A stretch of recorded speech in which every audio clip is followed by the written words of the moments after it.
കാസർഗോഡ് നിയമസഭാ മണ്ഡലത്തിൽ മുസ്ലിം ലീഗ് സ്ഥാനാർത്ഥിയായി KM ഷാജി എത്തുമെന്ന പ്രചാരണത്തിനിടെ പുറമേ നിന്നുള്ള സ്ഥാനാർത്ഥി എത്താനുള്ള സാധ്യത തള്ളി മുസ്ലിം ലീഗ് ജില്ലാ പ്രസിഡന്റ് കലക്ടർ മഹീൻ ഹാജി. BJPയുമായി നേർക്കുനേർ മത്സരം നടക്കുന്ന ജില്ലയിലെ 2 മണ്ഡലങ്ങളിലും തദ്ദേശീയർ തന്നെ വേണമെന്ന പൊതു അഭിപ്രായമാണെന്ന് അദ്ദേഹം ന്യൂസ് 8 പറഞ്ഞു.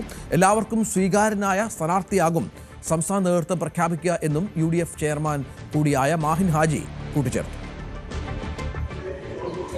നിയമസഭാ തെരഞ്ഞെടുപ്പിൽ കാസർഗോഡ് ജില്ലയിൽ മഞ്ചേശ്വരവും അതുപോലെ തന്നെ കാസർഗോഡും വർഷങ്ങളായി ലീഗിൻ്റെ സ്വന്തം മണ്ഡലമാണ്. ഇത്തവണയും വാശിയേറിയ മത്സരമാണ് നടക്കുന്നതെങ്കിലും ഈ 2 മണ്ഡലവും നിലനിർത്താനാകും തന്നെയാണ് മുസ്ലിം ലീഗ് പ്രതീക്ഷിക്കുന്നത്. അതോടൊപ്പം സ്ഥാനാർത്ഥിയെ സംബന്ധിച്ചും മുസ്ലിം ലീഗിൽ ഏതാണ്ട് തീരുമാനം ആവുന്നുണ്ട്. ഏതായാലും പുറത്തു നിന്നുള്ള സ്ഥാനാർത്ഥി ഉണ്ടാകുമെന്ന ഒരു സംസാരമുണ്ടായിരുന്നു. പക്ഷേ ഏതൊക്കെ രീതിയിലാണ് ആ കാര്യങ്ങളെന്ന് സംസാരിക്കാൻ നമ്മോടൊപ്പം UDFിൻ്റെ ജില്ലാ ചെയർമാനും അതുപോലെ തന്നെ മുസ്ലിം ലീഗ് ജില്ലാ പ്രസിഡന്റുമായ കല്ലട്ര മാഹിൻ ഹാജി തന്നെ ചേരുന്നു. എന്തായാലും 2 നിയമസഭാ മണ്ഡലം മുസ്ലിം ലീഗിനെ സംബന്ധിച്ചിടത്തോളം വലിയ അഭിമാനമാണ് പോരാട്ടം നടക്കുന്നതാണ്. എങ്ങനെയാണ് ഇത്തവണത്തെ തെരഞ്ഞെടുപ്പ്? ഇത്തവണ മഞ്ചേശ്വരമാണ് കുറച്ച് ചെറിയൊരു മാർജിനിൽ വിജയിച്ചുകൊണ്ടിരുന്നത്. ഇത്തവണ കഴിഞ്ഞ തവണത്തെ പോലെ 800ഓളം വോട്ടുകൾക്ക് മാത്രമാണ് കഴിഞ്ഞ തവണ വിജയിച്ചിരുന്നതെങ്കിൽ ഇത്തവണ അത് 10,000-ത്തിലധികം വോട്ടിൻ്റെ ഭൂരിപക്ഷത്തിന് വിജയിക്കുമെന്ന പ്രതീക്ഷയാണ് ഞങ്ങൾക്ക് മഞ്ചേശ്വരത്തുള്ളത്. കാസർഗോഡ് അതുപോലെ 10,000-ത്തിന് മുകളിലാണ് എല്ലായ്പ്പോഴും ഭൂരിപക്ഷം ഉണ്ടായിരുന്നത്. അത് നിലനിർത്താനും വലിയൊരു ഭൂരിപക്ഷത്തോടു കൂടി വിജയിക്കാൻ സാധിക്കുമെന്ന പ്രതീക്ഷയിലാണ് പ്രവർത്തകരും മുസ്ലിം ലീഗിൻ്റെ നേതാക്കളും എല്ലാം ഉള്ളത്. ഈ കാസർഗോഡ് സ്ഥാനാർത്ഥിയെ ചൊല്ലിയാണ് പുറത്തു നിന്നും KM ഷാജി പോലുള്ള സ്ഥാനാർത്ഥികൾ മത്സരിക്കുമെന്നൊക്കെയാണ് പറയുന്നത്. ഏതായാലും അതിന് ചർച്ചകൾ നടക്കുന്നതേ ഉള്ളൂവെങ്കിലും അങ്ങനെ പുറത്തുനിന്നുള്ള ഒരു സ്ഥാനാർത്ഥിക്ക് സാധ്യതയുണ്ടോ കാസർഗോഡ്? അങ്ങനെ KM ഷാജി അത് പറയാൻ കാരണം എനിക്ക് തോന്നുന്നത് കാസർഗോഡ് ജില്ലയിൽ ഇപ്പം പല പരിപാടികളും മുസ്ലിം ലീഗിൻ്റെ പരിപാടികളിൽ KM ഷാജി പങ്കെടുക്കുന്നുണ്ട്. കാരണം KM ഷാജി നല്ലൊരു പ്രാസംഗികനാണ്, മുസ്ലിം ലീഗിൻ്റെ സംസ്ഥാന സെക്രട്ടറി കൂടിയാണ്. അപ്പോൾ അതുകൊണ്ട് മുസ്ലിം ലീഗിൻ്റെ പ്രവർത്തകർ ആവേശം കൊള്ളിക്കുന്ന പ്രസംഗമായതുകൊണ്ട് എല്ലാവരും ഷാജിയെ ഇങ്ങോട്ട് ക്ഷണിക്കുന്നുണ്ട്. അല്ലാതെ മത്സരിക്കാനെന്ന ഉദ്ദേശത്തോടു കൂടി ഇവിടെ വരുന്നത് എന്ന തോന്നൽ ഞങ്ങൾക്ക് നേതൃത്വത്തിനോ അല്ലെങ്കിൽ മറ്റ് ആർക്കും അങ്ങനെ ഉണ്ടായിട്ടില്ല. അത് ഷാജി അങ്ങനെ ആഗ്രഹിച്ചിരുന്നു എന്ന് ഞാൻ വിശ്വസിക്കുന്നില്ല. ജില്ലയിൽ നിന്നുള്ള ആളുകൾ വേണമെന്ന ആഗ്രഹം എല്ലാവർക്കും ഉണ്ട് എന്നാണ് മനസ്സിലാക്കാൻ സാധിച്ചത്.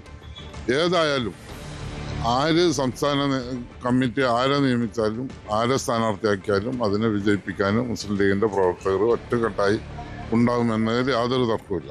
ഈ എന്നെ നിൽക്കുന്ന ഇപ്പം 3 ടേമായി ഇനിയൊരു സാധ്യത, ഇനി വീണ്ടും മത്സരം രംഗത്ത് നിലനിൽക്കുന്ന സാധ്യതയുണ്ട്, അല്ല പുതിയ സ്ഥാനാർത്ഥി വരട്ടെ എന്നാണോ ജില്ല? അപ്പോൾ ഈ പത്രങ്ങളിൽ കാണുന്നത് ഇങ്ങനെ 3 തവണ മത്സരിച്ചവരെ ഒഴിവാക്കുമെന്നാണ്. അതല്ലാതെ മറ്റ് വിവരങ്ങളൊന്നും ഞങ്ങൾക്കില്ല. 4മതായും എന്നെ നിലയ്ക്കുന്നതിനെ പരിഗണിക്കുന്നുണ്ടെങ്കിലും അതിലും എതിർപ്പ് സംസ്ഥാന കമ്മിറ്റിയാണ് തീരുമാനിക്കുന്നത്. സംസ്ഥാന കമ്മിറ്റി തീരുമാനിച്ച ആരായാലും, ഞാൻ പറഞ്ഞിട്ടുണ്ട്, ആരായാലും അത് ഇരുകൈയും നീട്ടി സ്വീകരിക്കുന്ന ഒരു നിലപാടായിരിക്കും കാസർഗോഡ് മുസ്ലിം ലീഗ് പ്രവർത്തകരുടെ. കാരണം എന്നെ നിലയ്ക്കുന്ന ആദ്യം മത്സരിക്കാൻ വരുന്നത് CT അഹമ്മദ് അലി സാഹിബിനെ ഒഴിവാക്കിക്കൊണ്ടാണ്. അന്ന് എന്നെ നിലയ്ക്കുന്ന അതിന് തൊട്ട് മുമ്പ് 1 മാസം മുമ്പ് വരെ എന്നെ നിലയ്ക്കുന്ന INL പ്രവർത്തിച്ചിരുന്ന ഒരാളായിരുന്നു. അപ്പോൾ 1 മാസത്തിനകം തന്നെ INLിലെ ആളെ മുസ്ലിം ലീഗുകാരനായി അംഗീകരിക്കാൻ ഈ ജില്ലയിലെ ഈ നിയോജക മണ്ഡലത്തിലെ ആളുകൾക്ക് സാധിച്ചെങ്കിൽ ഇനി ആര് വന്നാലും ഒരു എതിർപ്പുമില്ലാതെ ഇരുകൈയും നീട്ടി സ്വീകരിക്കുമെന്ന വിശ്വാസമാണ് ഞങ്ങൾക്കെല്ലാം ഉള്ളത്.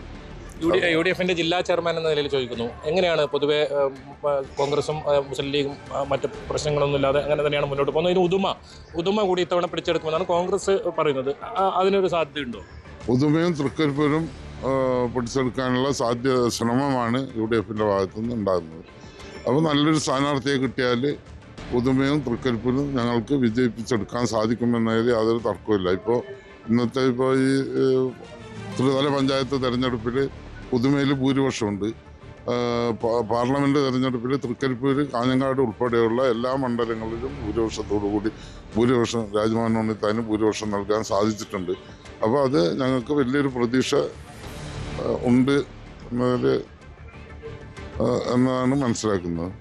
എന്തായാലും മുസ്ലിം ലീഗിൻ്റെ 2 മണ്ഡലങ്ങൾ അത് നിലനിർത്തുന്നതിനോടൊപ്പം പുതുതായി ഉദുമ ഉൾപ്പെടെ നേരത്തെ കോൺഗ്രസ് ഒക്കെ പറഞ്ഞതുപോലെ തന്നെ ഉദുമ ഉൾപ്പെടെ പിടിച്ചെടുക്കാൻ സാധിക്കും എന്ന് തന്നെയാണ് കലക്ടർ മാഹിൻ ഹാജി പറയുന്നത്. മറ്റൊരു ശ്രദ്ധേയമായ കാര്യം അദ്ദേഹം പറഞ്ഞത് കാസർഗോഡ് ജില്ലയിലെ സ്ഥാനാർത്ഥികൾ തന്നെ മത്സരിക്കട്ടെ, അത് സംസ്ഥാന നേതൃത്വം തീരുമാനിച്ചാൽ അത് അംഗീകരിക്കും, ഏത് രീതിയിലുള്ള കാര്യങ്ങളായാലും അംഗീകരിക്കുമെന്ന് തന്നെയാണ് അദ്ദേഹം പറയുന്നത്. ജില്ലയിലെ സ്ഥാനാർത്ഥികൾ വരുന്നതാണ് ഏറ്റവും നല്ലതെന്ന ഒരു അഭിപ്രായം കൂടി അദ്ദേഹം രേഖപ്പെടുത്തുന്നു. KB Baiju, news 18 Kasaragod.